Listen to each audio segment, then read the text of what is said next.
त्यानंतर महत्त्वाच्या घडामोडींचा सुपरफास्ट आढावा टॉप 25 न्यूजमधून।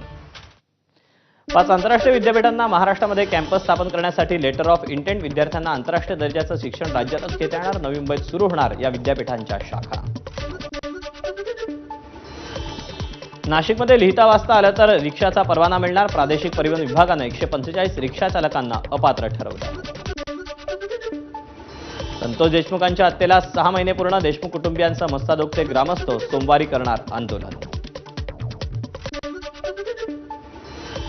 रत्नागिरीतील गुहागरच्या साखरी आगारमधील जिल्हा परिषदेच्या शाळेजवळ दरड कोसळली। सुदैवानं जीवितहानी नाही। छत्रपती संभाजीनगरच्या सिल्लोडमध्ये वीज कोसळल्यानं 4 जणांचा मृत्यू।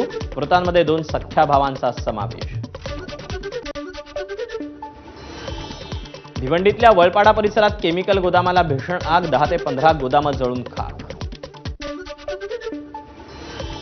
दुबईतील एका इमारतीला भीषण आग। इमारतीतून 4000 लोकांना काढण्यात यश।